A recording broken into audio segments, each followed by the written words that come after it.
When you hear the name Woody Harrelson, you think of Hollywood, the boyish charm on the sitcom Cheers, the intensity of natural-born killers, the depth of True Detective. He is an actor beloved for his range and humanity. But behind the lights, the laughs, and the fame lies a darker truth. Because Woody Harrelson's father wasn't just a troubled man, he was a killer. Not in a film script, not in a Hollywood role, but in reality. Charles Voyde Harrelson, Woody's father, was a convicted hitman. He killed for money. He assassinated a federal judge, and at one point, he even confessed to involvement in the murder of President John F. Kennedy. This is his story, from his humble beginnings in Texas to the underworld of organized crime, from the DeGelia murder to the assassination that shocked America, from his wild claims and trials to his years inside the toughest prison in the country, and finally, to his son Woody's complicated relationship with the legacy of blood. Charles Voyde Harrelson was born in Lovelady, Texas, on July 23, 1938. Lovelady was a small town, more pastures than pavement. The 1940s and 50s in East Texas were rough for working families. Opportunities were limited, and the streets were filled with both poverty and petty crime. Charles was restless from the start. He was sharp-tongued, ambitious, and unwilling to grind his life away in honest labor. He drifted through odd jobs, worked as a salesman for a while, but nothing stuck. Instead, he found himself in gambling dens, pool halls, and smoky back rooms. There, he developed a reputation. He was charming, magnetic, and dangerous. He could talk his way into your trust and then cheat you without blinking. He was the kind of man people remembered, even when they wished they didn't. By the early 1960s, Charles Harrelson was connected to hustlers and criminals across Texas. Texas at that time was a frontier not just of oil wealth, but of organized crime. Drug routes from Mexico were expanding. Illegal gambling thrived with protection money slipped to police, and men willing to kill for hire were always in demand. Charles Harrelson was becoming one of them. In 1968, Harrelson's name entered the world of murder for hire. The victim was Sam DeGelia Jr., a grain dealer from McAllen, Texas. Prosecutors alleged DeGelia was killed in a contract job worth just $2,000. The first trial ended in a hung jury, but prosecutors pushed for a retrial. In 1973, Harrelson was convicted. He was sentenced to 15 years in prison. For many men, that would have been the end of the line. But prison in the 1970s often meant parole far earlier than today. With good behavior, Charles served only about 5 years. By 1978, he was free again. Freedom was supposed to be redemption, but for Harrelson, it was another step deeper into the shadows. By the mid-1970s, Harrelson was widely whispered about as a contract killer. Some murders were linked to him by rumor. Others ended in mistrials or lack of evidence. But within criminal circles, his reputation was solid. He was no kingpin. He wasn't a cartel boss. He was something else, a professional middleman, cold, methodical, deadly. To traffickers, he was useful, a handshake one moment, a bullet the next, and his reputation for calm professionalism made him valuable in a violent trade. That reputation soon drew him into a conspiracy that would shake the nation. On May 29, 1979, federal judge John H. Wood Jr. walked outside his home in San Antonio. It was a quiet suburban morning. He was heading to work. Judge Wood was not just any judge. He had earned the nickname Maximum John. He was known for handing down the harshest sentences in drug cases.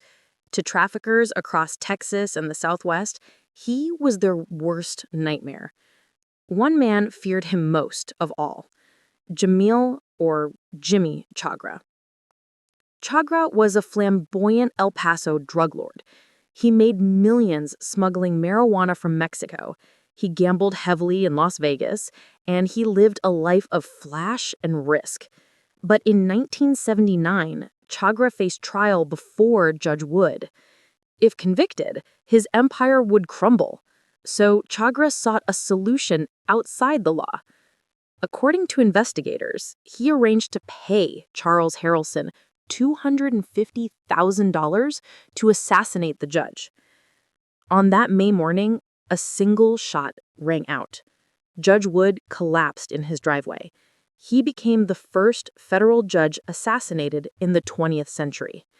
The killing shocked America. The FBI launched one of its largest investigations. The Justice Department poured resources into the case, and slowly, the evidence trail led to Charles Harrelson. In September 1980, Texas police caught up to Harrelson. After a chase, he was cornered. High on cocaine, he ranted wildly. He confessed to killing Judge Wood. And then he dropped a bombshell. He claimed he had also been part of the assassination of President John F. Kennedy. He told officers he was one of the mysterious three tramps photographed in Dealey Plaza in 1963. Those photos showed three scruffy men detained by Dallas police after JFK's murder. They were later released without charge. Conspiracy theorists argued for decades that the men were not harmless vagrants, but part of a larger plot. The FBI dismissed Harrelson's words as nonsense, fueled by drugs and desperation. But conspiracy theorists never let it go. Even today, in books and documentaries, Charles Harrelson's name surfaces in JFK conspiracy lore. The trial for Judge Wood's assassination in the early 1980s became a national spectacle. Prosecutors presented a complex case. There were tapes, informants, and money trails. Harrelson's then-wife Joanne was also convicted in the conspiracy. Jimmy Chagra was acquitted of murder, but convicted of other charges. Later, he admitted he had indeed arranged for Judge Wood's killing. In 1983, Harrelson was convicted. The sentence was severe, 2 life terms plus 30 years. This time, there would be no parole. In prison, Harrelson crafted a persona. He gave interviews, described himself as articulate, intelligent, even philosophical. But beneath the charm was reality. He was a man serving life for assassinating a federal judge. In 1995, he made headlines again. He and 2 other inmates tried to escape from a federal prison in Atlanta. They used a rope of bed sheets to climb a wall. Guards opened fire with warning shots. The attempt failed. After that, Harrelson was transferred to ADX Florence in Colorado. ADX is America's most secure prison. It is home to terrorists, mob bosses, and cartel leaders. Prisoners spend 23 hours a day in solitary cells.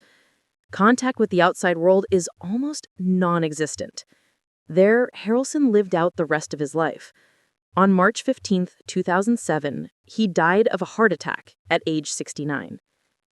For Woody, the truth about his father was a burden.